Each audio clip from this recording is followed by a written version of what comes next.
And joining us tonight, White House Press Secretary Stephanie Grisham with reaction to what has been a very busy but very strange day in Washington, D.C. Stephanie, great to have you with us.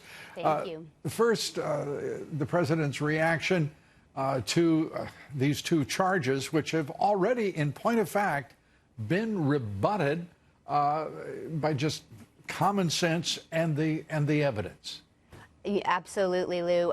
He said it as he was walking out to Marine One. The Democrats have nothing, and the two articles of impeachment that they put forth today are just grasping at straws, to be honest with you. Obstruction of Congress, that just means they didn't play nice with us and we're angry. And then abuse of power, I would say the Dems have been abusing power for months now, to be honest. The only evidence they have are transcripts that the president, he himself produced showing that, no wrongdoing. So today we expected articles of impeachment. I did find it interesting that the only two they were able to produce were these two. These two, and when you look at it, all in terms of obstructing Congress, all the president was doing was seeking, and for himself and for the members of his administration, their legal rights. And where do you find those? In court. And that takes time. It's preposterous what the Democrats have put up as these two charges.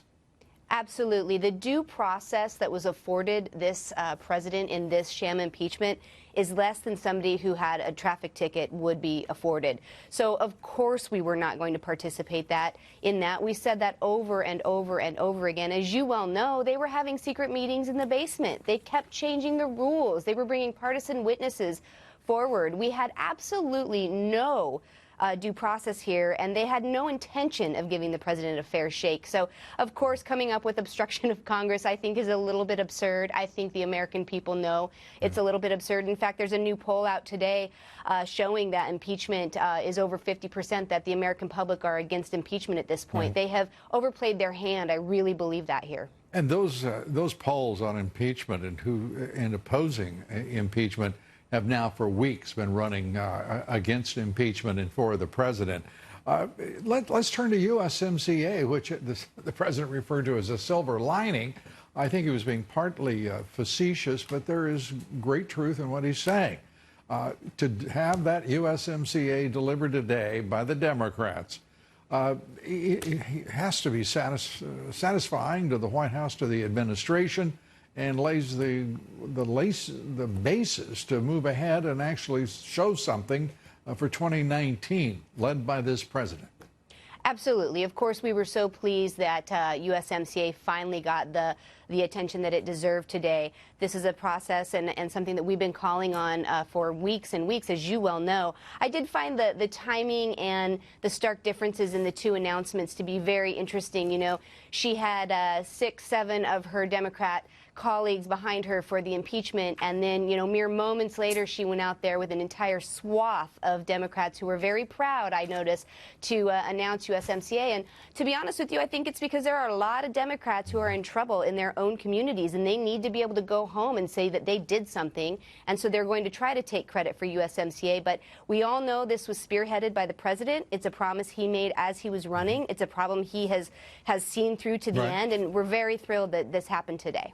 And let's turn to William Barr saying point blank, it appears that this was a bad faith investigation begun by the FBI. He is extraordinarily critical, and when not critical, dismissive of these efforts to go after the president. It is pure fraud against the president of the United States. And everything that is revealed just simply reinforces that reality.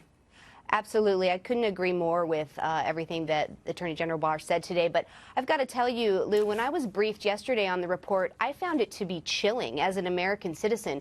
Not only was this president and his campaign spied upon, but the fact that documents were illegally altered by an FBI attorney, that is unbelievable to me. The fact that, as you said, surveillance was used and people kept finding evidence to the contrary that showed the president and the campaign were doing nothing wrong, and that was hidden.